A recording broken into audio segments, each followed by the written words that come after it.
On Amazonification, so please grab your seats now.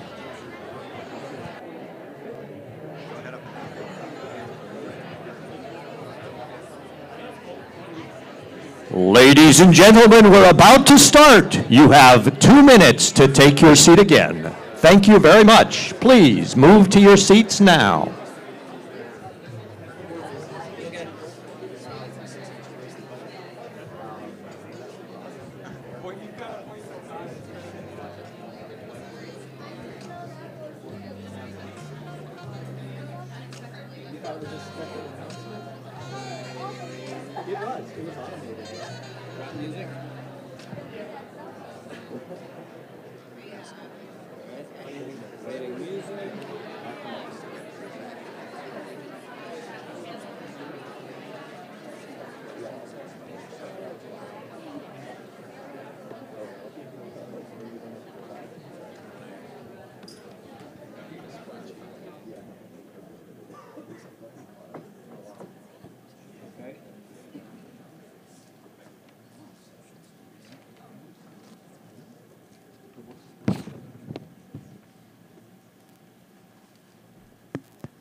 Well, there we go.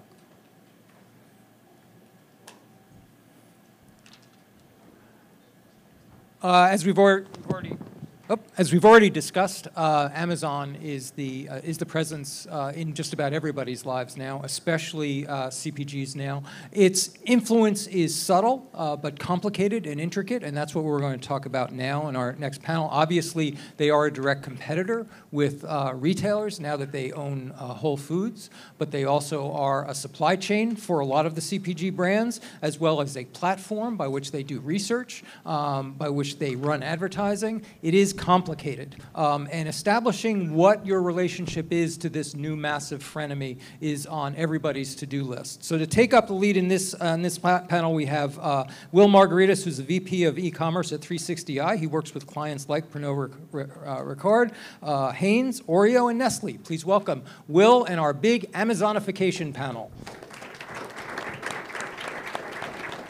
Thank you, everyone, and good morning. Quick question before we start. How many of you are currently selling products on Amazon? And how many of you are feeling the influence of Amazon?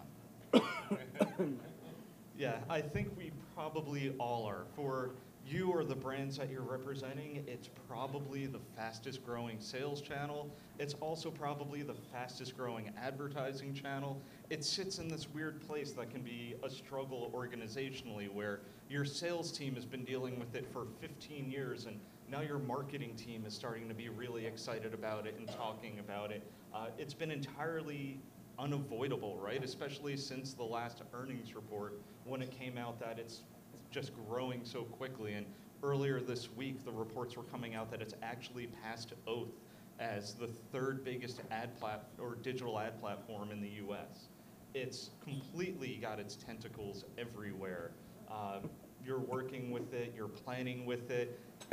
You've probably learned, as Josh pointed out, that they may be working on a private label competitor to you. They may be promoting that private label competitor to you. It can all be a little bit scary, but you need them. The way they've been going, the way they're interacting with the consumer, it's almost impossible to avoid Amazon. So we actually have some really interesting panelists today. They represent different areas of their companies. Amazon impacts them in different ways, and I think we're going to learn a lot today. So we'll start with Doug. Tell a little bit about yourself. Hey, good morning, everyone. Doug Chavez, head up e-commerce in North America for Geometry Global, which is part of WPP. I've been on the brand side, so your story about, guess what, Amazon's making a product that you sell is interesting. So I most recently was at Banana Republic running digital marketing there globally, and lo and behold, in one of our meetings, there are 4 shirts on the wall made by Amazon. Previously, I'd worked on the brand side at Del Monte Foods, so pet was a really big brand for us, and whether it's a milk bone-like type product, there are lots of folks making dog snacks that just pop up out of nowhere. So it's interesting. Hi, Krista Rampola, Director of Marketing e-commerce at Happy Family Brands. As of this year, Happy Family Brands is the #1 organic baby food company in the United States, so we're very proud about that. What I focus on is our D2C channels and also our digital marketing. Cool. And I'm Kenneth Tan. I'm the head of e-commerce for Premier Nutrition. So we have quite a few brands like Premier Protein, Power Bar, and again, we're a protein company, so similar to Alexandra, I need to have a chat with her later. Non-competitive, of course. And also what I do is really to think about the strategy in terms of driving conversion and sales for all our brands within the online channels. So really thinking about the very last point of touch for our consumer and making sure that starting from content marketing all the way down to sales and promotional tactic, how do we get them into the basket? So that's me. Excellent, thanks guys. So let's start with the obvious question, the big question. Steve in the introduction referred to Amazon as a frenemy.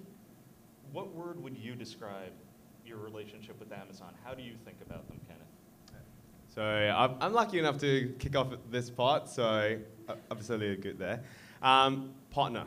So I know a lot of talking about it being quite an enemy and everything. I still see them as a partner, and really there's 3 key things why. First of all, they can help us drive our penetration. Thinking about how we've seen the growth that has come upon when we start selling on Amazon, they could grow our business by 100 times. I'm not talking about 30, 40%. I'm talking about quadrupling 10 times, 20 times our business.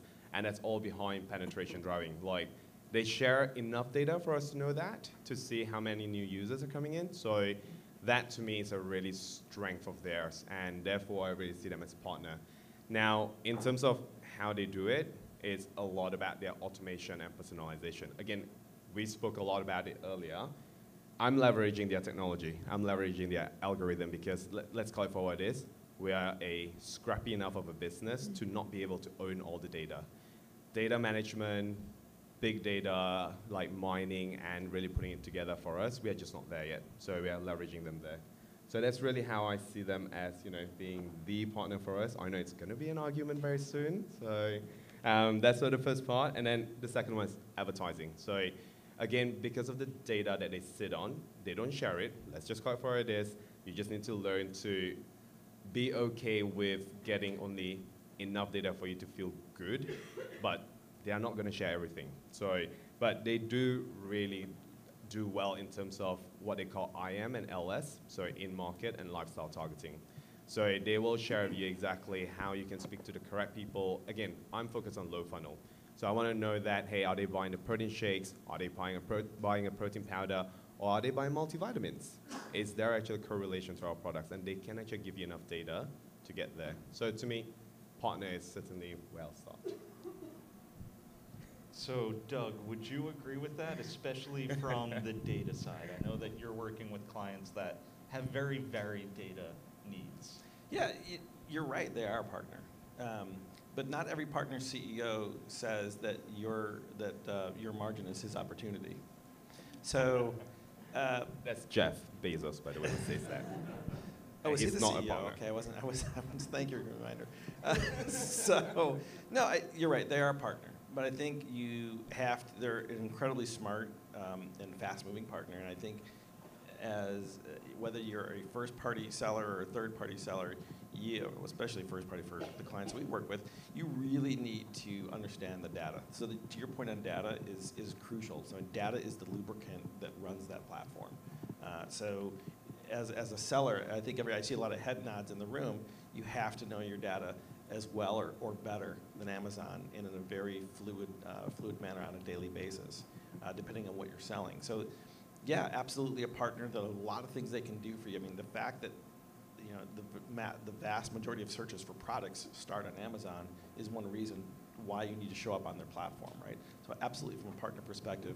From a data perspective, looking at the insights you can get along the purchase journey and leveraging that to update your product, to make sure you're showing up in the right place within the platform, and then making sure you're understanding the data to win the buy box if someone else is looking at a competitive protein product. So those are all things that are really important. But I think the piece you have to keep in mind is, especially if you have a product that they can encroach on is how do we position ourselves, how do we make our product and our positioning much better from a brand perspective to keep them at bay from creating a product of their own. One of the things I see coming up very frequently in discussions on Amazon, especially on LinkedIn, is the exact concerns about the data. And I've seen a lot of dialogue, often around smaller sellers, that you shouldn't be partnering with Amazon. It's all about the data. Amazon's going to steal your data. Kristen, I think you've got an interesting perspective here because you're really more working on the brand website, which is amazing. Do you have any concerns about the data that the Amazon team is sharing with them, whether it's around marketing plans or the product pipeline? No, I think what we always try to do as someone that works on the media space in my business, I partner with the person who manages our Amazon to always like push Amazon on what we can actually do with advertising. So I think with us sharing our media plans, our strategies, ultimately it gives us more leverage to push them to offer more. No matter what you do, there's always going to be the Amazon shopper. You could say to someone, hey, I'll like buy it for you and ship it to your door and personally deliver it to you. And they're going to be like, I kind of want to still purchase on Amazon. So like the biggest thing is like you have to be on Amazon. In what capacity is somewhat under your control. But I think because you're going to have a presence on Amazon, like just accept it and figure out ways to leverage their data, leverage their partnerships. And I think a lot of that comes with sharing, have a closer relationship, because the only way to push is to give them insight into like what you're currently doing. Can I add on to that a little bit? But also, there is one thing that working with Amazon gives you a very deep insight of them. They don't care about you. Let's go for what it is. Be it you're a media partner, be it you're a supply partner, like we've been, I came from Reckitt Benckiser, where we spent a lot of money with Amazon. We get to go to their global programs, which you pay a lot of money for, just FYI. But this is kind of how they are. They're all about, they're not symbiotic. They are very clear, they're there to just take your money, and they'll be very happy doing that. What you need to know and what you need to learn is that how do I leverage those things that will work to my benefit. So for example, going back to content marketing, like when you develop your product and you put it online, the reviews will come in automatically. And again, you start with the most important thing to any kind of CPG company, having a great product. And when the reviews come in, it's an algorithmic direction where they see, wow, your reviews are growing really quickly. Like our product, Premier Protein, when I started last year with the company, we started with 300 reviews. Now we are close to 1,900. How much did I spend there? 0. So speaking about ability of them driving those things, and again, those are true content marketing. Those are true information. UGC is the most talked about 2 years ago. It's kind of gone down the drain now, but user-generated content. People love those shit. And people will just kind of come to the site and go like, hey, that's why people are going to Amazon first to search. They want to look at what you, as the rest of the people who are using it, feel about the product. You can't buy those things. So to me, that's where Amazon and content marketing does actually come into the picture, and they're actually quite owned rather than earned. Can I add something with that? You made me think of something too, where search results. So if someone searches directly for your product and you're on Amazon, they can see right then and there their ratings. So they might be in store, maybe considering to go to your website, whatever, at that point of like purchase, and utilizing like Amazon's reviews from an organic point of view is very powerful.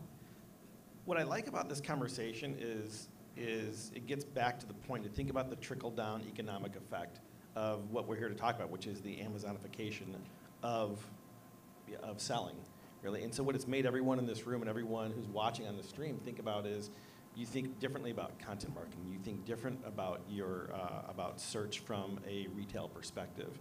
So all of these things have made everyone that's involved in this business better and more critical of what you're doing.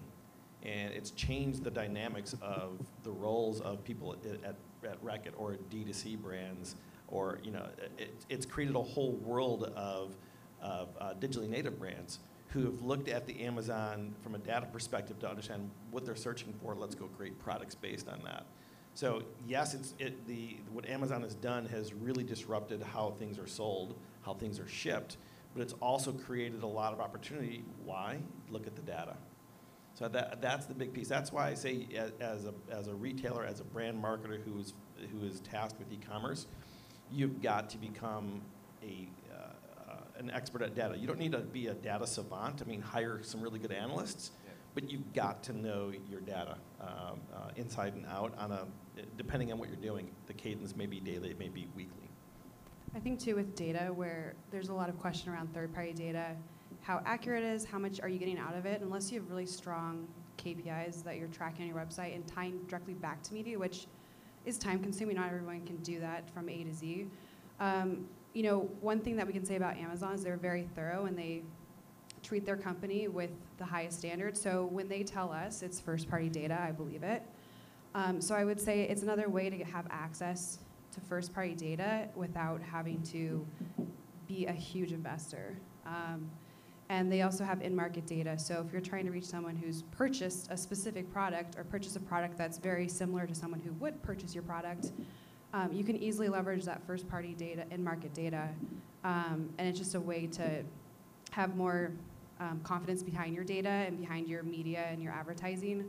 And then, like in my core, I know that if they're saying it's an in-market person who's purchased this type of product, I believe it, and I know that if we put an ad in front of that person, like we're actually reaching someone who probably wants to see our ad and who we can give value to. So I think it also makes media and advertising a little bit more legitimate, especially in a world where there's so many different data sources. Actually, that's a great point. Can I jump in? Sorry, Will. No, it's a good conversation, trust me. I feel like Will was like going, I thought we've preempted saying that I ask a question, you answer one. And then he's like, I haven't asked a single question. Sorry, so on data and also how to utilize them, I think we did a really cool partnership with our media agency experts, and it's really showcasing how when we are launching a new product, how the different segments on the search terms and seeing exactly to that. So you can start looking at the data and seeing what are the people who are buying, because in the end, you have a hypothesis. You always have a hypothesis on who's the correct audience, but what's better than to actually test it against people when they're in aisle? Because that's exactly what you're doing. When they type in things like protein shake, they are in aisle for a protein product. And when you put the correct advertising, like talking about AMS, you know, you've got your sponsored product, you've got your headline search, those are literally your, call it in-store end cap and all your media shelf-in aisles, your displays. Like, try to translate your shopper marketing thought process back to your digital shelf. They're actually like-to-like comparison. Like, headline search and sponsored products are effectively, call it your promo tickets and your end caps.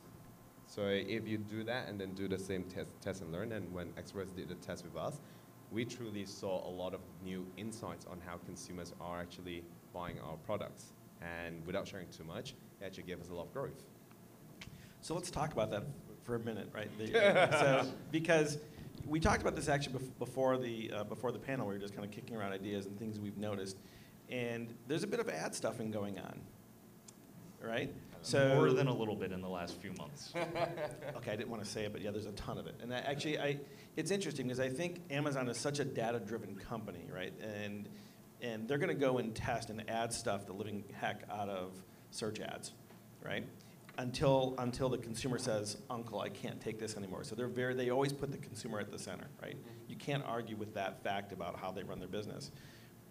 This room and all of us we're in this business, so we're probably a little more attuned, probably too attuned to it, and so we have maybe probably a more visceral reaction to it than a typical consumer might. I don't know if that's the case or not, but from my perspective, I look at this. It's like anticipation of something. Right. Not great. but it really is. They're like ad stuffing, and where's the tipping point of that? So they know their data. So if I'm looking at one of your competitors and they're buying that audience, they're going to show up. How do you combat that? That's a problem. Let's actually dive into that a little bit more. So Amazon, for those of you that don't know, recently launched a lot more placements for search. So there are now sponsored products and more placements in the search results. There are headline search ads now at the bottom as well as the top. They're actually now sponsored brands because you can't call it headline when it's on the bottom. And there are also inline video ads that show up in the app. So when someone's on mobile and they search something, a video pops up. Have you guys seen this devaluing any of those placements? Are you concerned at all that you're bidding on a sponsored product and it may be at the bottom or in the middle instead of the top? Or do you continue to see the value and the growth that you expect? I think it's inflation, right? They're driving up their rates. You can also look at the performance, test out and perform, and if you don't see the results, then you know it's not working for you, and then you just have to be more aggressive. I will say, like, I do thank Amazon for giving another channel outside of AdWords where you can actually make an impact with search. So I think that's another big thing of them tying back to being a partner. It's one of the few channels where you can actually see bid on what someone's searching and then show them your brand, and you have a little bit of control over it because it's all about how much you want to spend, how much you want to bid. So I do appreciate that. As for me, I think it's really about having a very clear strategy. Because first of all, what's your KPI? Are you driving awareness? Are you driving click-through? Or are you driving ROAS, return of ad spend? So if it's all about optimizing towards sales, then no matter how much ad units out there, in the end, as long as they're delivering to the sales, we're good. Versus if it's all about delivering to impressions, the beautiful thing about the algorithm is that they'll never put the same item twice. However, what's really shit about them too is that they're also now bidding for third party.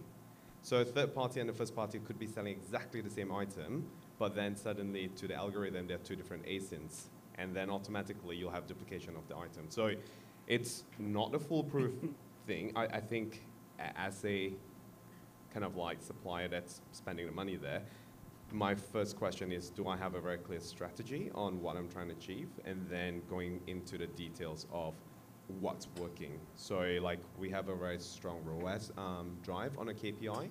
And because of that, everything that we do, the cost is increasing. Let's go forward. The CPC is certainly increasing significantly. When we started investing 5 years ago, some of them were as cheap as like below a cent. And now you'll never see anything under 10 cents. So certainly, like, you know, from inflation standpoint, 10 times, just like the growth you're getting from them. Yeah, so I mean, to be clear, I totally agree, like having a clear strategy that you're executing on is important to winning on Amazon, right? But to your point also about ROAS, your ROAS is going to reach an apex at some point because of this ad stuffing that's happening. And I think that's where the balance is very interesting because sadly, Amazon continues growing. And their growth, at least in CPG, because their share is so tiny. Like, I've worked in multiple countries on multiple companies, and not a single CPG company out there has more than 10% share on Amazon, at least from my personal experience. So when you only have 10%, the growth is just so much that, you know, the Bayer of the world, the GSKs of the world, they're just going to continue investing there until, to your point, when we hit a plateau, what's next? And I don't think Amazon has that answer yet. I think too with return, like it's not always about the return. If you have a product that could be a subscribe and save product, or you have, and Amazon will share that data with you, I think paying a little bit more for the first purchase where you can get someone in like constantly with your cart every month. But then also Amazon's a great way to just have brand and product awareness. So sometimes it's not just about the return, it's about your overall goals. It's a very powerful tool with awareness as well. So I think depending on what kind of budgets you have and what kind of margins you're working with, you can also use it as another way to grow awareness of your product. And your competitors might not be thinking that way as well. So I don't think it's a commonly used. And I think that's a good point, is you talk to so many brands that have their sales team running Amazon, and they're focused exclusively on ACOS or ROAS, and they're not thinking about the higher funnel, the more interesting branding plays, and using Amazon as a branding platform. But to that regard, and getting back to all of the fantastic data you guys were talking about, Amazon owns display inventory pretty much across the internet. You can drive that back to Amazon and directly to the PDPs, or you can drive it back to your own brand site. How do you guys balance that? Is there a strategy you're using for determining who you're sending where? I think you can look at, I mean, it's each product and or your brand that you are focusing on amplifying or making a priority. it all depends on like what that specific product or focus is. So for like product A, it could be we need to tell the world about our awareness. And so in that point, I think driving back to the website. For product B, we need to increase the sales, or we already have high awareness, we need to get trial and repeat. I think it would be going back to Amazon. I think it's looking at your advertising plan from a bigger perspective. Like, how does the Amazon network play into that? How does a typical brand advertising partner play into that? And where you want to drive folks back to? Like, do we have a D2C plan, or is it purely just about selling, or is it awareness? Right. So I think you have to look at the different data sets, figure out what role they play in the larger campaign. Yeah, I agree, Kristen, especially on the fact that each brand and each product format has such a different role. Like, if you're trying to drive penetration, I still think Amazon is not your best way to just drive awareness. I think they're a lot stronger to drive conversion. So as long as you're very clear what does Amazon sit at in terms of your conversion funnel, that will give you a lot more idea of where to invest. I still think it's going to be a mix. Also looking at like what your products are. Some products require a lot of thought, and I'm thinking of baby food. Some products are like, it's a pouch, has enough of the stuff that we want, we're gonna buy a pouch, an organic pouch. And some things that are a little bit more sensitive, someone might take a little bit more time to really wanna like look it over, see what the benefits are, compare. Amazon's not a great place for that, like sitting through it and researching, but your website can be, so. And then talking about the purpose of the website and helping your website flourish, Kristen, I know you've done some really cool things. How can a brand make sure that their brand.com is not only surviving in the face of Amazon, but getting attention internally and externally? Yeah, I mean, I think it depends on the company. Right now, I'm very lucky to work for a company that has a brand story and following behind it. Sometimes you don't, and so I think the best thing to do is to evaluate what exactly does Amazon offer. Low prices, fast free shipping, we all know this. It's a big, giant, aggregated search tool. I used to work for a cell phone accessories website. It's like, as it sounds, it's not glamorous at all. And you put in $1 in advertising, you want $1 back in products. But I would say with that specific thing is like looking at, if you search for a cell phone accessory website or cell phone accessories on Amazon, you get a ton of results. It's not exactly what you want. So in that specific example is like actually give your customers, is this working? Actually give your customers the customization, different options, like look and see how, from your customer's perspective, what Amazon's offering them, and then make it better. From a brand point of view, when you have a following, like don't disregard that or ignore that. I used to work for Everlast, the boxing company, and I was tasked with starting like an e-commerce store, and everyone was like, they can get it cheaper, everyone else, Amazon.coms. We're just gonna have it to have it, and actually exceeded sales by $1 million in our first year. And it's because we didn't actually realize our brand value and that people want to purchase directly from our brand. And then now at Happy Family, Happy Family, in the baby food space, it's very competitive, and also, like I said, with the pouch, if you can order it on our website, in store, at Amazon, they just want the product because it's something that they use day in, day out. So what we did is we looked at like what does Amazon offer versus what are our customers asking for, and all of our data comes back to that when we ask our customers directly is customization. And so what we did is we launched a subscription program that ties in the child's age versus meals and snacks that the parent will receive. So it's kind of like a sample box, it's a fun box, it's a subscription box. Amazon's never gonna do this. We didn't build it though because Amazon wasn't gonna do it. We built it because we listened to what our customers wanted and ultimately gave it to them. And because it's not a model that Amazon can ever do, we have a competitive advantage for our e-commerce. So I think basically to sum that up, you're finding the areas of Amazon that their strengths may be weaknesses where they can't dive in, and then going in deeply there. Customization, personalized boxes. Kenneth, is that what you guys are doing for D2C as well? So funny enough, we actually have a totally opposite strategy. So the problem with us is we are products that you can find everywhere. So go to your Costco, go to your Walmart, go to your Sam's. So it's similar to Bayer where, it's a very large chunk of our business is still somewhere else. So that becomes a question of what actually is e-commerce for us. So in Premier, the way we see e-commerce is more about driving the first-time usage, the conversion, the trial. So how we utilize that is to make sure that when people are thinking about our product, we are going to give them a plethora of solutions based on where they like to shop online.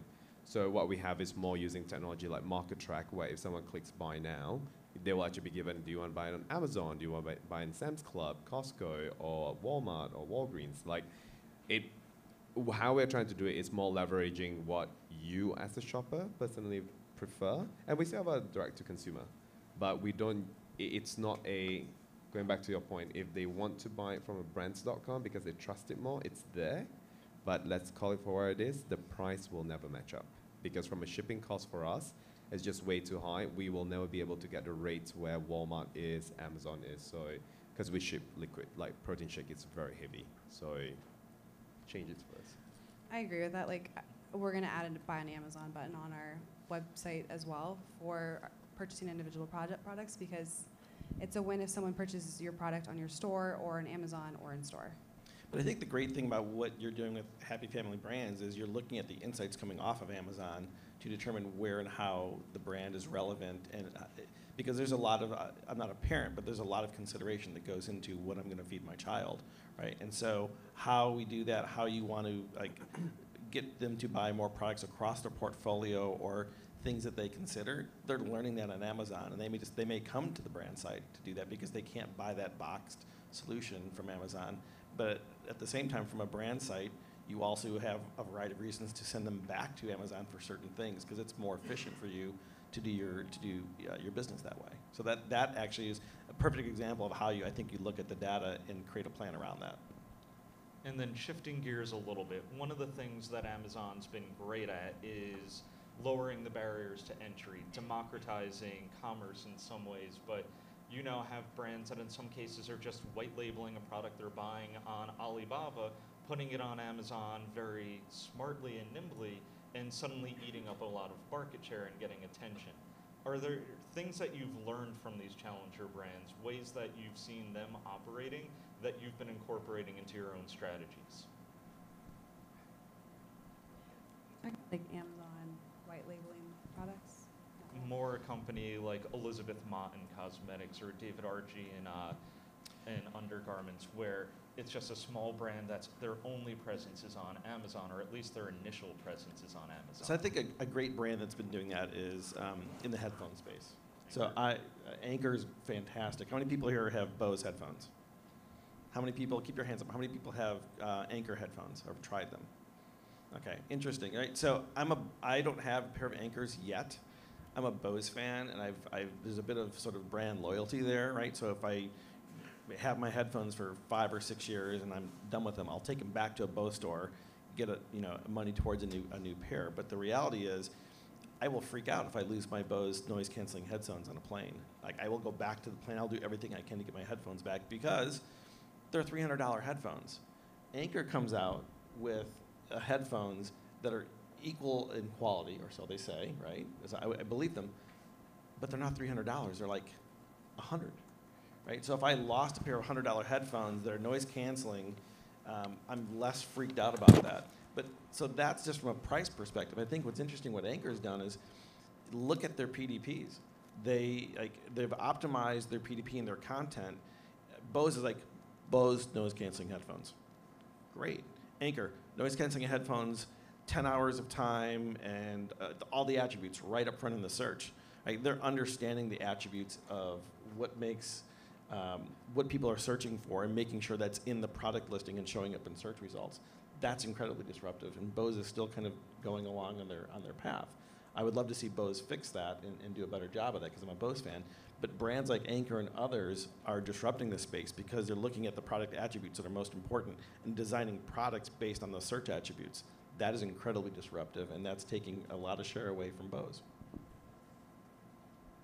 I think, to me, it's not just a private label thing. I think it's just going back to how you want to leverage the digital and Amazon as a way to talk to consumers. So, for example, Drink Buy, I think you guys know the buy drinks, antioxidant and everything. That just started as an Amazon-only brand. It was way before, this was before Justin Timberlake got all excited about that brand and everything, but they started on Amazon only. And just showcase again that Amazon is a tool that if you use it correctly, it can actually build a brand there.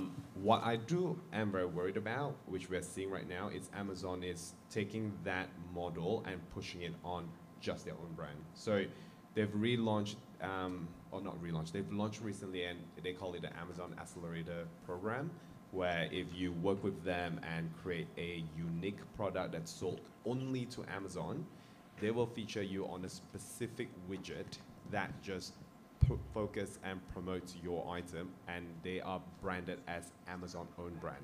So it still carries your brand. So like for example, Premier Protein, it carries our brand, but then it will be advertised as Amazon own brand. And the placement that we are seeing right now is literally on search, like the first page itself, there's a whole widget for it. And even on the buy box, which is literally the holy grail of Amazon, they actually have a little widget saying that, oh, you're looking at a protein shake, have you considered these brands? So to me, that's where they are truly starting to overuse their data and cannibalize, like truly one-to-one cannibalization to us. It's like taking the LD model, like if you guys been to like, other countries, LD's model is all about direct comparison to brand leaders. So if you're looking at a dishwasher cleaner or something like that, they will literally do a one-to-one comparison to a brand and say, LD can do it better, except you only pay half the price. Amazon's doing that right now, and I think it's a very dangerous step because it will start turning us off from advertising there, because automatically you'll be like, I'm literally putting money, exactly to what was mentioned earlier. We're putting money for them to actually kill our business. So I think that's where it's starting to tip into a very dangerous zone, and I personally am still on a watch out zone and see how it goes, because the brands that are still, call it, they're not really well thought out, but the moment they start creating like Amazon Basics, like literally Amazon Basics battery right now is 90% of Amazon battery sales, and Amazon batteries are like 10-20% of the share of trade of the entire nation. So go figure out how much it's worth. We need to leave a few minutes for questions. Does anybody have any questions of the panel quickly?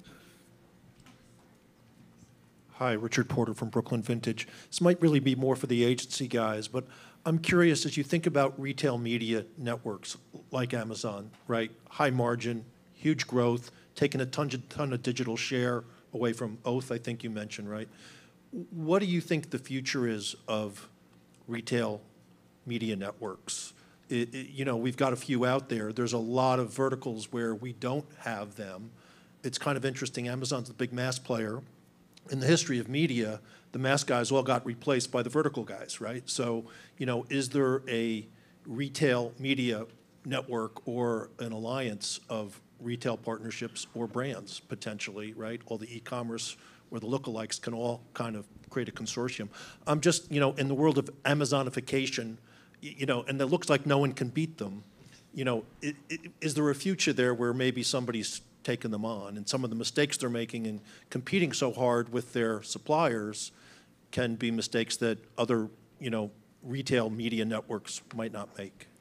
Yeah, I think from a media perspective, I have one of the driving principles I have is fish where the fish are. And if the fish are on Amazon, then that's where you got to go spend. If they're on Oath or they're on Google, then go there. Depending on what your product or service is, go where you're going to have the best audience reach that you're going to get, and then determine that to if they're somewhat similar, then it is a sort of a commodity cost and a CPM cost. And building on that, I think with fishing where the fish are, that's why budget fluidity is important, rather than saying we're going to put X% to Amazon and Y% to Oath. Keeping it fluid so when the fish change, you can actually follow them. But as for other retailers, you see Walmart working on this. You see Target, Best Buy, they're all building things out. They're working on programmatic networks. Kroger's working on one. I think the alliance model is important, though. So if you've ever heard of Owner IQ, they're a company out there that is actually uniting a lot of these. So you can go in and take their data, and they've got an enormous amount of sales data from an extremely wide amount of retailers, and then you can use that for targeting. You can target against the lookalikes via it. And I think there's a lot of opportunity there because Amazon may be the 800-pound gorilla, but when you start adding everyone else up together, they do have not as much weight, but a lot of weight. So we've been spending a lot of time with Owner IQ trying to build a little bit of a contingency so we're not as Amazon dependent.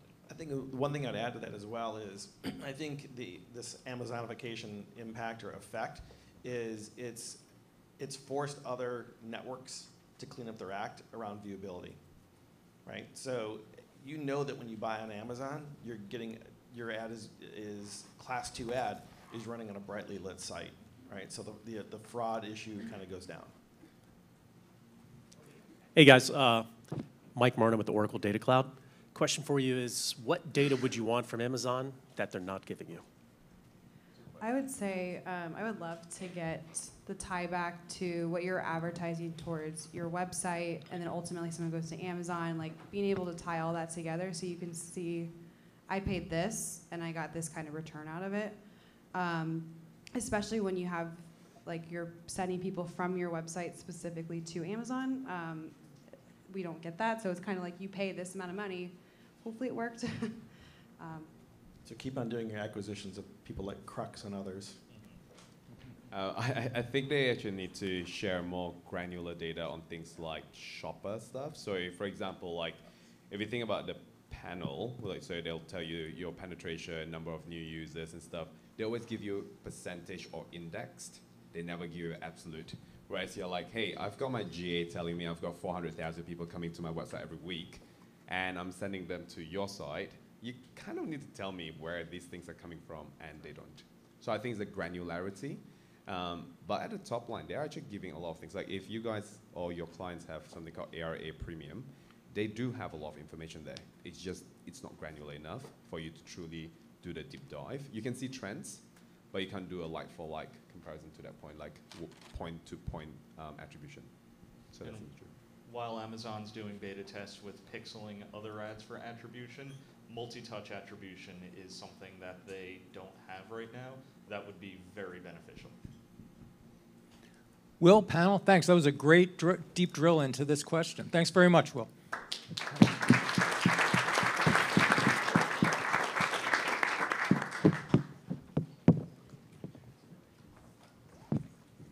Let me ask Eddie to come up and join me. So I've been talking to Eddie Rivas from Chobani for a while about coming to our stage in a lot of different contexts. And when I was talking to him, here, you can grab that seat there. And here is, there's your butt, right there. Okay. And as I was talking to him about this event in particular, one of the interesting things that he started talking about is the ways in which Chobani as a brand has been looking at the D2C brands that have coming up and the ways in which they're internalizing some of the lessons. So let me start by welcoming Eddie, finally, for coming to our stage, and tell us, I have to admit, I'm not a consumer of Chobani because I'm vegan, but I will say it is, your Greek yogurt is one of my wife's cheats. So it's one of the only animal-based products we have in our house. So, it's that good. But tell us a little bit about who you are, what your work is with Chobani, and then we'll get into the media plan. Sure. So my name is Eddie Revis. I'm the Senior Director for Marketing, Strategy, and Media at Chobani. It's a really long title to say that I managed all of our consumer marketing and media investments. Chobani is a really interesting structure, and a couple of years ago we reorged, and it allowed marketing to get very close to sales and into this idea of one demand creation, which is unique for CPGs. I spent a lot of time on the road at Walmart, at Target, at Kroger, and my remit extends across both national ad campaigns, so the big creative, big investments that you see from us a few times a year, all the way down to the most granular owned communications that we're leveraging across our new data stack and our data strategy.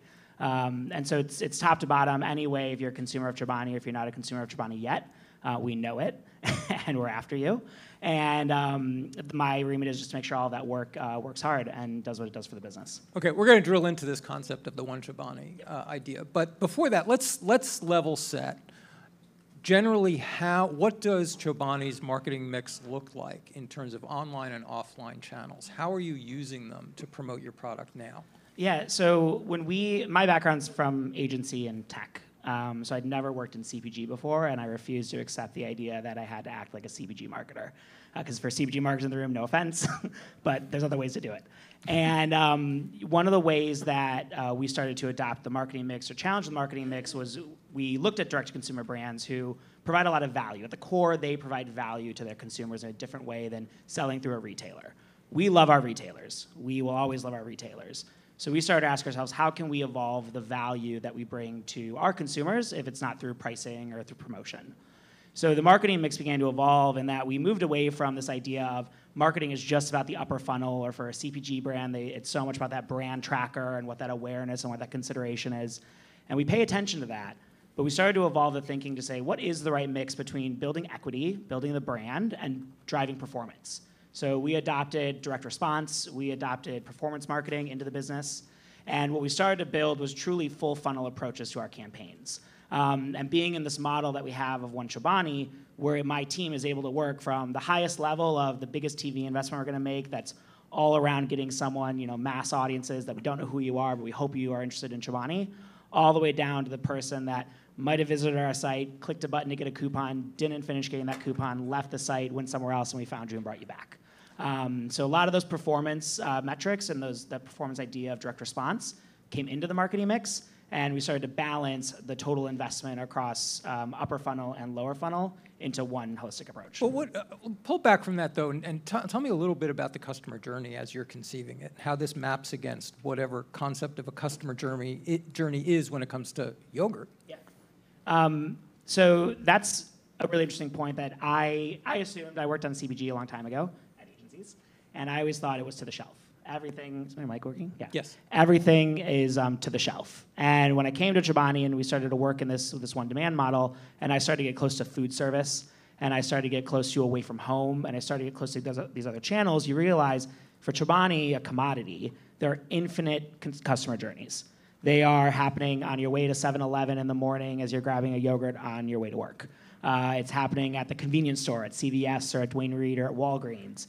It's happening in new formats like Amazon Go in Chicago and Seattle. It's happening on Amazon. It's happening on FreshDirect. It's happening on Peapod.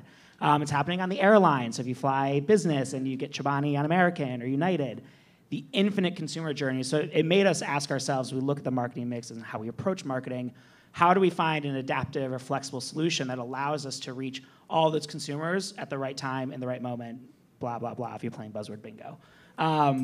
It allowed us to really think through that approach because we broke the idea of there's one consumer journey that is, your pre-shop, your shop, your post-shop. And we started to say, well, if you're in an airport and you're about to board a flight and we build a partnership with an airline and we know that you're going to be on that flight and it's going to have Chobani, is there a way to communicate to you through that? Or if we know through Spotify that you're listening to music as you're going in and out through a convenience store, is that an opportunity for us to reach you? So that mix, that idea of the marketing journey, the customer journey, started to evolve and challenge us to become more flexible and more adaptable. Was there specific research behind this, or was it simply that generalized, we're all going digital sense that this is where everybody's getting exposed to brands, or is there real research that was showing that this is how people are really discovering or being driven towards purchase? Yeah, we, in the process of building a DMP in-house, so we built a DMP in-house at Chobani about a year ago now, exactly. And a couple of the points that we found as we were researching that helped evolve this thinking. So when someone's in a store, they spend about 0.3 hours, which is, 30 minutes? No, 20 minutes? Math's not my strong suit. It's hard. 0.3 hours, I remember the slide. 0.3 hours in a store per week. That's all you spend in a store. You spend 10 hours a day online. Why would we not be trying to influence you more online as you're spending those 10 hours and there's the infinite touch points that you have than in the 0.3 hours that you're in the store with a kid yelling at you, You want to get in and out. It's your third time there that day or that week or that weekend, or you've got soccer practice or a soccer game afterwards. So it allowed us to start to challenge that thinking. There's also, we have lots of internal data, and we run lots of studies that allow us to see the effectiveness of TV and digital, which allowed us to, again, change that marketing mix. Because for our business, we don't rely, in marketing, it's about ROI, which is important, how effective my dollar is, but it's also about effectiveness. So am I moving the volume? Am I tying the result back to the business? And that's a unique challenge for a marketing organization that sits literally right next to sales, because we're accountable for both. So it's fun to think like that, because you have to make the two work together. Is there a specific problem or challenge you're trying to solve? Yeah. Well, Sell more I yogurt. mean, no, but I mean by that, was this, no. I beyond the general marketing challenge, but was there a specific challenge in your market that you were trying to solve for here that's motivating this? Yeah, I mean, it goes back to the consumer or the end user. The SKU proliferation in yogurt is huge. There's 12 strawberries on a shelf. There's 14 blueberries on a shelf. And there's lots of innovation every 6 months in yogurt. And what we realized was this approach was really spurred of the problem we were trying to solve was as the category changes so quickly, as it changes so rapidly, as the commodity, as we realize elasticity and we look at the economics of it, marketing was one way that we could start to drive the business in a meaningful way. And so that was the opportunity that we had in front of us. And so that's why about 2 years ago when I joined and we built the team, that's what we set out to do.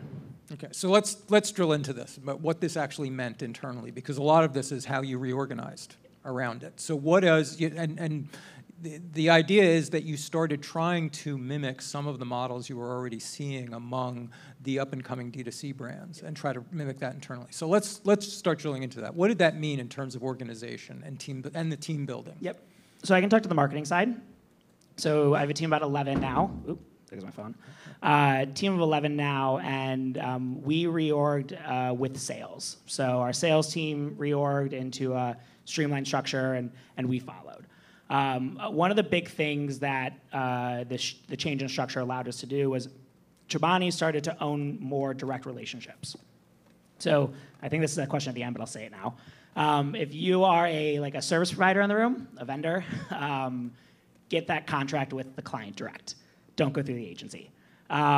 We found so much value when we started to look at key partners that we were working with and how do we want to extract the most value out of them in a structure. And by building a team, a marketing team in-house and walking away from some valuable agency relationships we still tap into, it allowed us to really not only own that contract, but own all the insights, own all that information, and nothing got lost in the shuffle. Because so much gets lost in the telephone tag that you play. So many interpretations go into the deck, and the headline should say this, and the slides should read like this. And when we work with vendors, if anyone's worked with us in the room, we're very direct, and we have key questions we want to know, and that information comes out, and we keep it moving. And so one of the big shifts in the organization on the marketing side was we, started to build a creative discipline in-house. So there's a good handful, times 10, of leaders in the organization that are producers and creative directors and writers and designers and project managers and analysts, and we all sit in the same group. But we also started to own a lot of the direct relationships with publishers and with our technology stack. Well, wait a minute. That raises a whole host of questions about how now you own the complexity when you do that. Yeah. That the agency used to handle. Yeah. So tell me how you created a team without blowing it up out of proportion that could handle the complexity of vendors, the changes in the technologies, the multiple publishers. How is that handled now that you brought it in-house? You hire a really eager team that wants to do good work. That can work long hours. It really isn't. I mean, there's things that are complex about it. But when we have, so for instance, we work with one partner very, very closely, and they become like a third wheel to us. And we love them in our meetings, and we love to have their point of view, and we reach out to them with a bunch of questions. And on the surface, if I were to explain, I can't tell you what it is, but if I explain what it is, it would sound very complex. But it's actually very easy because we do have that direct relationship with them on the marketing side. So I think there's a lot of complexity that gets created in the organization or within relationships between organizations. And going direct was one way that we actually mitigated the complexity of working with a partner, let's say like a Facebook, or like with a Google, or with direct publishers like a Spotify. It allowed us to focus on getting the job done that we had to do, and that actually mitigated or took away a lot of that complexity and allowed us to focus right on the work that we had. Bring us inside the team or your organization, though. You mentioned streamlining, but what does that actually mean, and how is that mimicking what you're seeing on the D2C side in terms of the way you're actually organizing your team? Yeah, so on the direct-to-consumer side, one of my old projects was I got to launch the Google Store. So if you guys know the Google Store, it's this now direct-to-consumer way that you can buy an Android phone or all the other services, Google Home, all those. And one of the things that came out of that project that I brought over to Chobani was owning something end-to-end. So the idea of direct-to-consumer is from the inception of the objective or from the inception of the problem or the opportunity that gets identified, all the way through the analysis, into the insights, into the re-engagement, into the changes. It was owned end-to-end. And so it's really exciting for us when some of the creative examples I'll show you towards the end have to do with one of our campaigns. We created over 600 pieces of content for a campaign recently. And those 600 pieces of content were created end-to-end because as we were watching the campaign flight, as we were getting insights back from our media publishers and from our agency and from the teams that we worked with, we were able to literally stand up, walk over there, talk to the copywriter, say, hey, this is what we need to tweak, this is what we need to change, and they would tweak it, change it, producers would take it, get it made, we'd ship it, and it was out. So that's one of the ways that as we've evolved the structure, streamlined, we go end-to-end. And that allows for more effective work. It allows for better creative work because we're all having one conversation, we all sit together. And it makes for just a stronger impact on the category and for our partners like retailers. Tell us a little bit about how that creative team is organized. You said you built some. Was this a completely new addition? We're hearing something back there. There's someone on the phone. There's somebody back there on the phone. You get off the phone back there?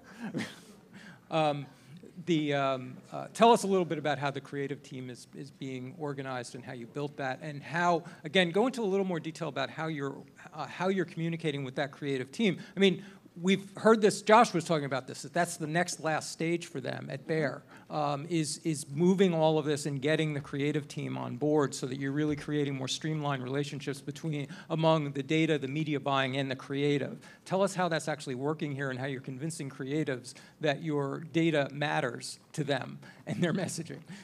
Well, I don't have to convince my friends, Okay. so that's Right. good. Yeah, we don't have that tension really within the organization. We just have curious people that want to learn and are excited about what insights can give them. So how it works with our creative discipline. So within Chobani, we do all of our own packaging. If you've watched the rebrand rollout of the last year, packaging design, we do all of our own content, we manage our own technology stack, we make our own website. So everyone touches a little bit of everything throughout that massive infinite consumer journey or that customer journey. And so what that allows us to do is it allows for open communication. It allows for everyone to have the same information, which is incredibly important within creative and within strategy, because we're all working from the same place towards the same goal. Which is really important because when we bring a data insight or when my analytics team inputs into one of our creative discussions, that creative director, that copywriter, that designer already understands what wasn't working because they saw it. And because they saw it, they already have been thinking about what they need to fix. And so all that insight or all that data does is it fuels more conversation and more insightful discussion versus tension. So it is really interesting for all of us to, I worked on the agency side for a long time before I came in-house. And we led with building strategy and creative first. Media came next, but design and creative and strategy were the first things that we built. It's been exciting to watch or to think about all of the swirl that we had on the agency side or all the swirl that I would have with my old clients, and to think like, wow, it could have been solved all just by doing this. By being more communicative, by everyone starting with the same information, by everyone having the same information and knowing what the one thing is that we're trying to do. So it's really allowed us to think differently and build faster and build smarter and maintain some of that agility and that entrepreneurship that is true to Chobani and who we are. So let's talk out of example. You brought some creative examples, and give us some background on this product, because this is around the Flip product, is that it? Tell us what that was, and was that too also informed by some of the cues that you were seeing from the D2C side in developing this product and deciding how to market it? Yeah, so this product was developed years ago, and so the campaign definitely was informed by some of what we looked at in direct-to-consumer and how to provide more value through, if it's not pricing and promotion, through unique messaging, through context, through the environment. So this was when we were a little, I'd call it, too excited with what we were doing. We tried to learn as much as we could really fast. And so we lead in our process audience first. So we lead, we don't lead channel first. We don't lead with what creative we want to make. We don't lead with anything but the audiences and the segments. So whether that's through our first-party data, whether that's through a partner that we have a second-party data relationship with, or it's a third-party subscription that we're using, we size and build and personify these segments that we're after that we know have the job for the campaign. And we have over 200 plus segments now that we're leveraging. So for the Flip campaign, What is Flip, by the way? Flip is our sidecar dry ingredients into the. If you never had it, you want some, find me after. I'll send you some. It's really good. Flip is just one of our platforms. So it's the dry ingredients that you flip over into the yogurt and you mix it up, and it's really built off of. Oh, I'm not pressing that. I just did. Oh, okay. Were you having trouble before? No. No, No, just not there. wasn't touching it. All right. Well, anyway, here's the picture. So here's a pretty picture.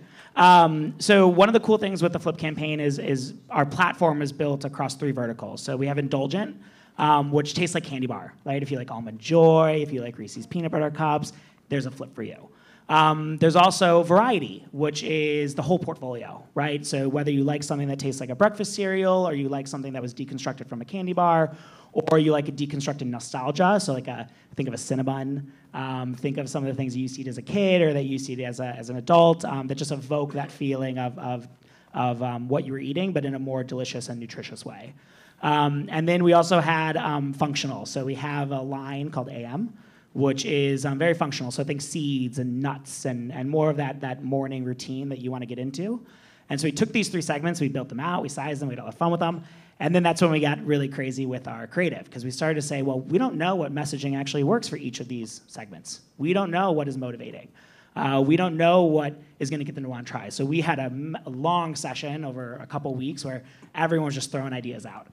We went back to research on the platform. We looked at some of our category management insights. We talked to retailers. We got all their ideas in, and we said, let's just try it. We can do it. We're all here. And so what you're going to see is you see little nuances throughout. So this is when I say 600 probably was too many. Went a little too crazy with it. But we started to play with both design and copy and layout. And this is just a couple of the infinite number of assets. But for indulgent snackers, you see right away it's all about indulgent, right? These are the snackers that we like to say are eating because they love it. They love to try new things. They love to have the snack. They look forward to it. It's one of those exciting things that is part of the day. I fall into this category 100%. I can't wait to eat my 3 p.m. snack every single day. So we played with language. So we played with indulge yourself and happiness tastes delicious. It's more emotive. It was on the emotional end of the spectrum. They're very opposite than a functional snacker. So we made a bunch of digital creative. This is just 2 standard banner examples. And then we made video as well.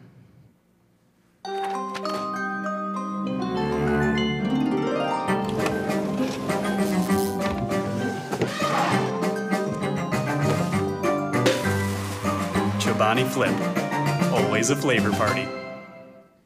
So we played with the VO, we played with the creative, and we just kept tweaking with the creative direction of how do we make this feel more like something for this audience or this user that felt different than the other 2 that we were playing with. So you guys are seeing the Learn More assets. We also had an incentive running at this time, so we manage our own incentive programs. And so most of this work also is being optimized at first towards coupon completion or redemption. Was this TV creative? No, this was just This the was digital? digital creative only. Okay. Digital video only. Right. So for variety, we knew that variety snackers always were craving something different.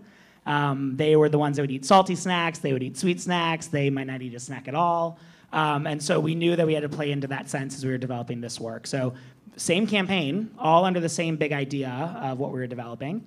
But the idea of a flavor for every craving or never get bored, try all the surprising flavors. Again, with the ability to build this in-house, we were able to play with creative and tweak and massage and also optimize. So as we were learning things in our MTA and in our tracker of what was working and what was not throughout the flight of the campaign, it was really easy to take this back, print it out, take it over to the team, put it on a board, have a discussion about it, change a line, get it back out, and we would do that in a day.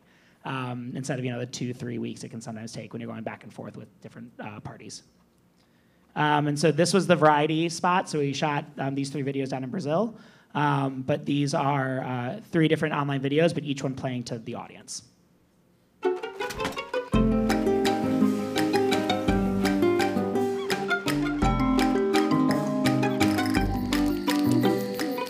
Discover a world of delicious surprises. So you can see that if you're someone that we know that you buy a lot of different types of snacks and you don't have a pattern of what you like, you could go for the salty, you could go for the sweet, or you could go for the nostalgia. All still, again, delicious, nutritious, and better for you, but really presented in a fun and playful way. And then the last segment were functional snackers. So we all know somebody like this. They have the bag of nuts in their bag. They buy the bag of pistachios every single week at the same time from the same store. And so this was all around, again, the idea of pushing more of those functional benefits. So we're packed with protein. Again, a lot of our just the benefits of the category and of yogurt overall. And it allowed us to message to this audience in the right way across a diverse journey, many media channels involved. But again, build creative and build messaging and build a media approach that was distinct and unique within a bigger campaign idea. So you probably saw in the last spot this idea of Flipland. That was our core idea that we went out with. But then the challenge became, well, what does Flipland mean to a functional snacker? What does that world mean to a indulgent snacker? And what does that world mean to a variety snacker? And, oh, the video wasn't working for that one, so I couldn't use it. But you get the idea. It's another very cool video in that animation style. Did this change any of your concepts of what segments you really were targeting? Did you discover audiences you hadn't discovered before? Did you learn something about your consumers in terms of segmentation and your potential audience that you didn't know before you started this? Yeah, when we we leverage our MTA, which is a multi-touch attribution, and we have a dashboard that's living and breathing and live and cultured, like we say Chobani is. And we learn a ton with the basket analysis. We learn what else they're buying. We learn where they're buying it, how they're buying it. And we leveraged, Flip was the first campaign where we started to leverage, with one of our partners, AI. So it allowed us to say, okay, based on, in real time, who was, based on the objective, converting on the coupon or on the VCR or whatever the objective was in media that we set for awareness, based on that user in digital who was completing that, spit them into a model, build a lookalike, go find more of them, and do it within 2 days. So yeah, we continue to learn and we continue to leverage some of the cool technology that's out there to help us get smarter and move faster in building these campaigns. Before I open this up to questions, so think of some questions for Eddie. Let's pull back from this. What are some of the key takeaways from this experience, this 2-year reorganization, and what you've learned about how to do it, how not to do it? Yeah, I think, so the first one I'll reiterate again is if you're a brand in the room or you're client side, look at your contracts. Who owns them? Where's that information going? How's that information being saved or distributed? It sounds really tactical, but it really does force the conversation of what is important to your organization or what is important to you to know and to have and to control. And a lot of that revolves around insights into the user, insights into their behavior, insights into campaigns. And so that's always something I recommend to my friends who are going client side or who are there working in the same kind of world that I am. I think the second one that's really important is always go really big, but always learn and do what you need to do next. We'll never make that many pieces of creative ever again. Maybe one day down the line. But it's really funny how the conversations always change from we get really excited about building lots of things because we want to try lots of things, which is incredibly important, to then figuring out what works and then building on those. And so it's an iterative process. So knowing what success means to you and what success means to the organization and what you're measuring success on. And more importantly for us, we decided what does our business make decisions on and how do we make those decisions happen in our favor to keep work like this going. And so understanding that's really important. And then I think from the third side, and this is just speaking from my team, is hire people that don't look like you, do what you do, think like you. As you're building out this kind of structure, as you're thinking about doing some of this work yourself or for a partner that you might be working with. We look at lots of candidates. We always hire the best one for the job. But one of the really exciting things about building this team is you get so many interesting, eager, excited people that want to build something new. And they might not have your typical CPG background. They might not be coming from that big CPG that has the big budgets, that has all this complexity. But that person knows how to roll their sleeves up and is excited to try new things and push something forward. So as you're exploring this, as you're thinking about it, if you're not direct to consumer, like we're not, we love our retailers and we work with them every single day, and we'll continue. It's finding people that challenge everybody on the team and challenge us to do our best job. Eddie, great. Let's get some questions in. This is easy. I got one. Hello, my name is Brian Schifrin. I work at the Media Kitchen. Hey. How's it going, Eddie? In terms of the dairy space with low fat and high protein, as well as dairy alternatives playing a role, where do you see Chobani shifting in that space over the course of the next few years? And as simple of an answer, you'll just have to wait to see. No, I think we're constantly paying attention to the trends and to what's happening in the category, and Chobani's always been an innovator and a leader. Flip was one of the biggest innovations we made, and we got copied, and then those copycats didn't work, and so they left the category. So we're constantly thinking through what those next big ideas are, those big bets are. But without saying exactly what it is, just you'll have to keep buying Chobani to find out. Hi there. Sloan Seymour with PMX, part of the Stagwell Group. Your process, it sounded like for the campaign, was data collection, then group ideation, and then ultimately execution. Was there a step in which you actually tested that creative against the segments before you went live, and what did that look like? And then I just wanted to ask you, it sounded like you ended up on 3 segments. You have 200. Is 3 the number you go with now relative to in-market campaigns? It really depends on the objective of the campaign and the platform and what we're trying to do with it, which defines how many segments we have. And we look at the sizing too. If we can group or there's lots of duplication, we build them all together. If they're unique and discrete, we build them apart. So that's where that segmentation idea comes into building the digital segments. From a creative process perspective, it is like that. It truly is as easy as that, but it's way oversimplified. So when we build campaigns in-house, we probably have at any given point 15 to 18 work streams going within a campaign. So there's the media planning and the media strategy. There's the TV creative that's being developed that we bucket into a certain category. There's digital. There's shopper. There's away from home. There's the Amazon campaign. There's there's 1,000 things going on. All of it's being fueled by the same big idea. And so, yes, we do take key pieces of the campaign that, whether they have a big investment behind them or they're things that aren't as flexible as maybe, say, like a digital banner or some copy running on a paid social post. And we do like to know how those are going to work and how we make them better. But we don't test to test. We don't necessarily test to like a certain outcome. We like to leverage our tests as learning for, are there watch-outs, are there red flags, are there things we need to be aware of, and how we keep pushing the work forward. You'll never hear the conversation of like killing creative within Chobani. It's all about keeping it alive and changing it and evolving it and making it move forward, not necessarily throwing it into a test and watching it live or die. So that's a little bit of a shift, a difference for us. But yes, we definitely like to learn and build those, and that's one of those streams that's running on constantly. What is your relationship to your agencies now?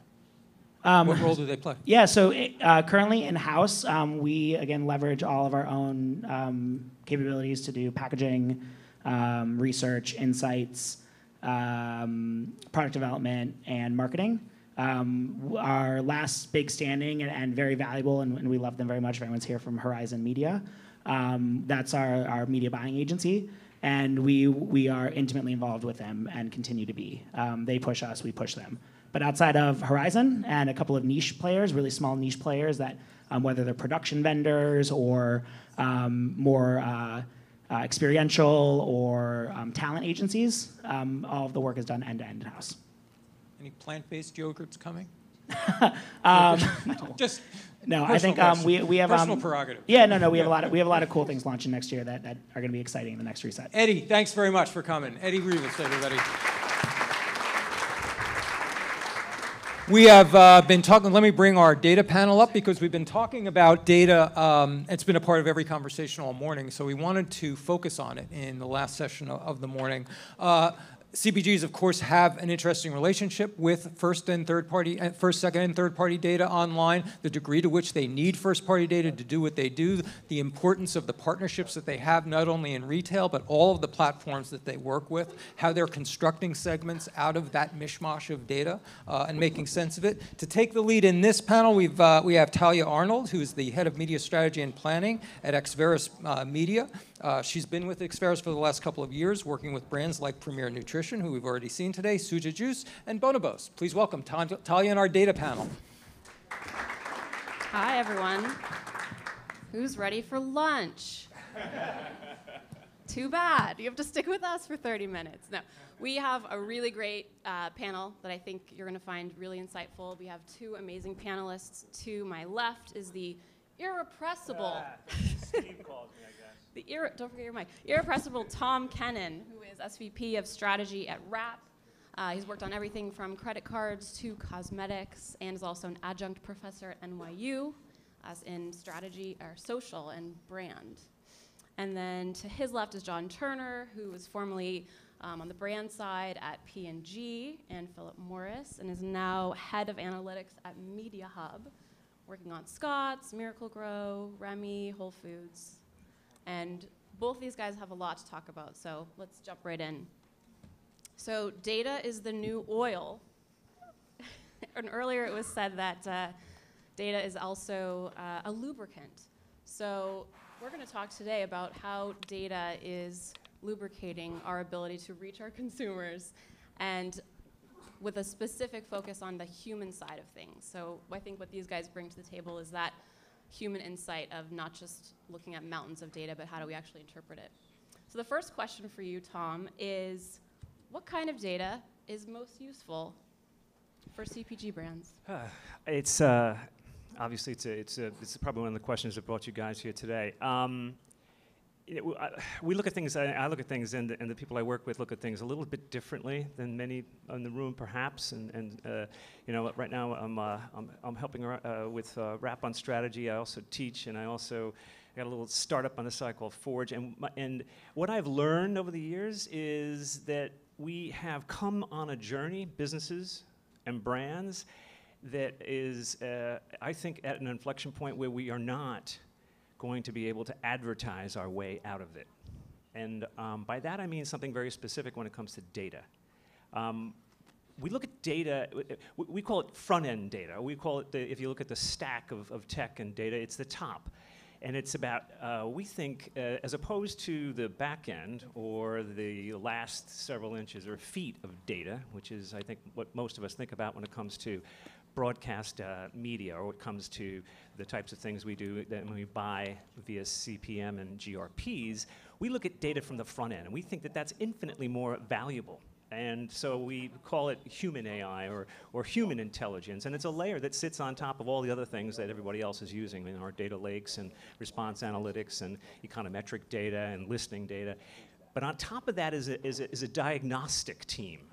And those folks are charged with coming up with fresh insights, because if we're right and that we're not going to be able to build and sustain and competitively grow our brands by way of traditional advertising over the coming generation, then we think we need a different kind of cannon, a different kind of gun, a different kind of weapon. And we think that that data on the front end, that human intelligence layer, is the weapon that's required.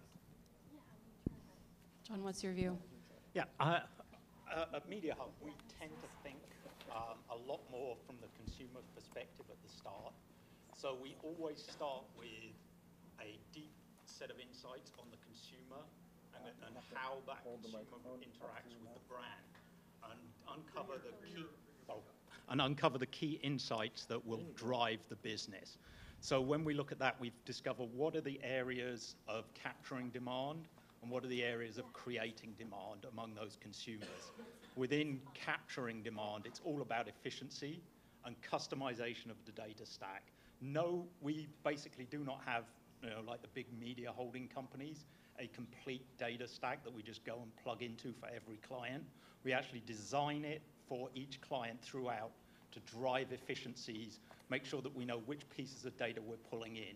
So for someone like Scott's, we're looking at data signals like weather. So we do weather-triggered advertising. Weather is drives whether or not you're going to go and work on your yard, plant your lawn, do anything like that, and a ton of other signals. But we also have an innovation piece because millennials are not that into gardening. And that's a big, I know that's no great insight, but it's a big problem for a company like Scott's. So we have to figure out a way is what are the areas where millennials will interact with the garden in a way that we can then go and capture them, get them into gardening, getting into the backyard space. And the big insight we had was that while for boomers, it was all about image and presentation, having the perfect lawn, for millennials, it was all about experience and what they actually did in the backyard. And so tapping into when the backyard was useful for entertaining, for sports, etc., how do we manage to hit those and get those to be the entry points in? So you build two completely different data stacks for the creativity and the capture that you need to do. So that's sort of where we think about it. Yeah, I love the case, and again, it resonates deeply with our approach. The corollary to, and again, it's a conceit that I believe is true, and hopefully we come to recognize it because it will force us to do some very different things if we believe that we're not going to be able to advertise our way out of these business problems we have as brands. I love where John and his business takes this, which is into this idea of fresh insights, because I don't think the advertising insights that we used to use are going to get us out of this jam either, applied to fresh and different types of experience planning or value for marketing for our customers. We love, anybody in this room who's ever pitched to their boss or pitched to their client knows that you almost always never win without something that is very, very powerful, which is something they didn't know yet. Okay? Inevitably. You win by bringing something that they didn't know before you walked in that door.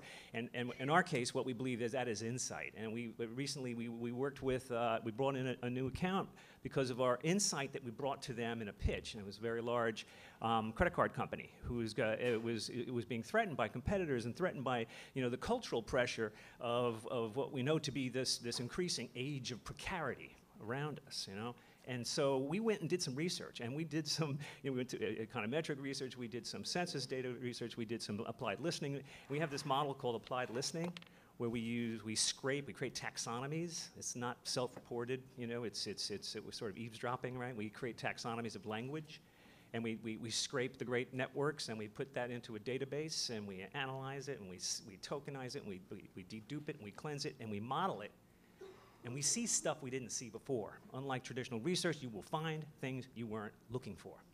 And what we found was this idea of redlined for that consumer that they were targeting. It wasn't just that they were time-starved. It wasn't just that they were economic trouble. These people had felt completely abandoned. And they're not used to getting offered credit cards anymore. Or they're not used to getting accepted anymore.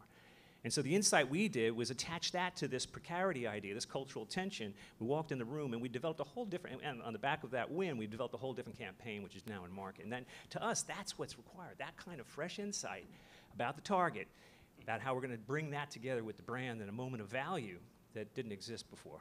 Yeah, that also works from a media perspective. We created a group called, it's called the R&D group, Radical and Disruptive. And it really came from our work with Netflix, who were trying to drive a new way of watching television.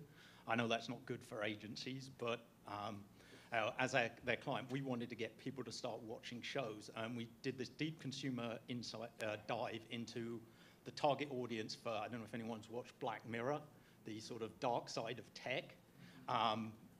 What we found was that audience was highly technically sophisticated, which meant they had a lot of ad blockers, which meant how do you advertise to a group who are smarter than you and have ad blockers and don't want to see your content. So what we ended up doing with them was we actually went to some of the key sources of data, publications that they were actually interested in and sites they went to, and actually negotiated a custom buy where we actually hard-coded the ad into the site load so that when the target audience went on site, it came up looking like an ad, but it wasn't an ad. And then we did that in a very limited buy, but it created huge buzz because the tech savants were all like, how are these guys serving me ads? And then we began to push through and drove an enormous amount of earned media around how that was actually being done. We fed little breadcrumbs into some of the conversations going on in social. And we got sort of 5 or 6 times the earned media from the paid media. But the key thing there is the data that we used was going back and understanding that audience well enough to know what would get them engaged. Because fundamentally, the thing that causes brands to decline is not lack of awareness. It's indifference, people just not being able to think about you. You've got to get people to be engaged. I think that is such a great example because it also highlights something else that we spoke about, which is the idea that the best data sources come from not self-reported, which is often survey-based, limited, based on the individual's perception of their behaviors, which is not necessarily reality. So I think to both of your points, that we can't advertise our way out of this challenge that the CPGs are facing, but how do we find new ways of tapping into observed behaviors? And I think one of the other challenges that we're up against is now with GDPR and the crackdown on data sources. So how do each of you see our ability to continue to use data, continue to personalize, as we know that's so important to driving engagement and consideration? How do we balance that need for personalization with privacy laws? I'll go first. In the spirit of bringing things fresh to brands and having them to give you a chance to work with them, we recently brought on a new account. It's there to very large an increasingly larger and more salient cosmetics brand.